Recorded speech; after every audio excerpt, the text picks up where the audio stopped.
If your team keeps redesigning because the program keeps changing, this episode is for you.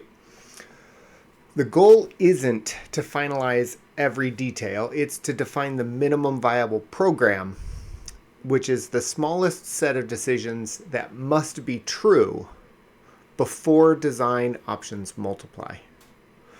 In this episode, I'll give you a one-page tool called the Minimum Viable Program Canvas, plus a simple program freeze gate rule so that changes stop happening by accident. Here's the plan. First, what the program actually means in multifamily. Second, the 10 yields you must lock early. And third, the thresholds that tell you when a change is really a reset level decision. The decision that we're improving is, do we have enough program definition to start design without expensive backtracking? Because if we don't, design still moves forward, but it moves forward on assumptions, and those assumptions change, and then the drawings change, and then the schedule changes. Here's the hard truth. More options doesn't create clarity, it creates activity. When the program isn't stable, options don't reduce risk, they multiply it. You get more drawings, you get more meetings, you get more options, but you don't get decisions. Design can't be stable if the thing that you're designing keeps changing. So when you design the wrong building, you pay three ways.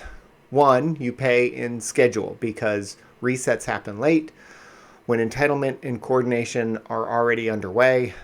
And two, you pay in yield and revenue because unit mix, efficiency, and leasing strategies get compromised through drift. And three, you pay in carry and concessions because delays and product mismatch hit real cash flow. This is why fast design often becomes slow delivery. Here's the fix. The Minimum Viable Program Canvas, or the MVP-C. This is not a full programming document. It's a one-page alignment tool. It answers one question. What must be true before we let schematic design options multiply? And the output isn't a perfect plan. The output is a stable program spine. The canvas has 10 folds. If you lock these, you stop redesigning the wrong building. First is target and resident comps. Second, unit mix and sizes. Third, rent positioning and premiums. Fourth, yield guardrail. Fifth, parking assumptions. Sixth, amenities, must versus later. 7 is ground floor and operations needs. 8 is building type assumptions. 9 is MEP and utilities constraints. And 10 is entitlement risk notes. Now, I'm going to open the canvas and show you how to fill it fast. Let's talk about how fast this can be. Field 1, the target, resident, and comps. This is who this is for and who are we competing against. Field 2 is the unit mix and sizes. What are we actually selling? Field 3 is the rent positioning and premiums. What earns money in this market? 4 is the yield guardrail, the do not drift line. Notice what we're doing. We're not drawing yet. We're locking the spine. Now, the next two fields are the ones that most often cause late resets, and that's your parking assumption, which is your ratio and your type, and the building assumptions, which is this a wrap, is it a podium, is it a mid-rise, because that drives cost and schedule. Now, we'll stop there. The point is that you can fill out the core on this in one meeting. Let's underline while fields 1 through 4 matter. If you don't agree on the target resident and comps, you can't choose the right product. If you don't agree on unit mix, you can't protect revenue capacity. If you don't agree on premiums, you'll spend money on features that don't lease. And if you don't set a yield guardrail, efficiency drifts quietly until it's too late. These are early decisions, not late preferences. Fields 5 through 8 are where projects usually get surprised. Parking and typology decisions are not design, they're underwriting levers. A shift in parking type can trigger a shift in structure.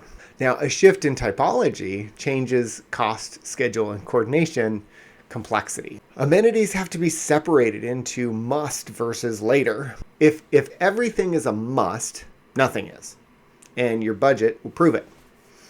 And ops needs trash, loading, leasing, back of the house.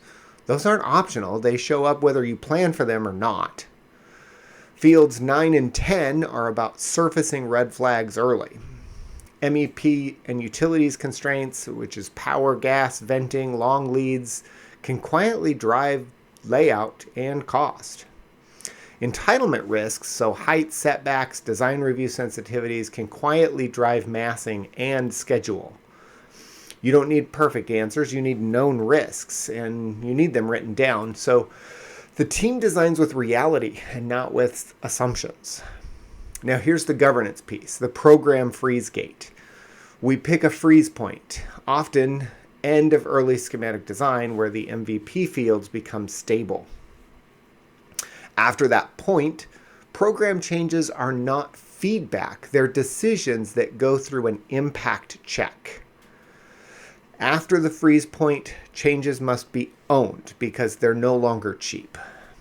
Here are the thresholds, the if-then rules that keep the program spine from drifting. If parking shifts from podium to structured, that's a reset level decision. If unit count moves beyond a defined band, that's a reset level decision. If unit mix shifts enough to change the revenue model, that's a reset level decision. And if building typology changes, that's a reset level decision. If an amenity scope increases without a clear lease-up premium justification, that requires explicit trade rules. Here's the 60-minute workshop that produces the canvas. The first 10 minutes, you're talking resident, comps, and positioning. The next 15 minutes, we're going to focus on mix, sizes, premiums, and yield guardrails. The next 10 minutes are talking about parking and typology assumptions. The next 10 minutes, we're going to talk about entitlement and MEP red flags. And the last 5 minutes, you're going to detail that freeze gate and the thresholds. It's one meeting, it's one page to give you much less redesign. So let's recap. The minimum viable program is the smallest set of decisions that must be true before your design options multiply. If you use the MVP canvas to lock that program spine, and you use the freeze gate and thresholds so changes become decisions, not drift. So that's how you're going to stop designing the wrong building and start delivering predictable outcomes. If you want the canvas and the freeze gate thresholds, grab the download and run the 60-minute workshop before your next schematic design push. It's the fastest way I know to reduce design and protect schedule, yield, and lease up.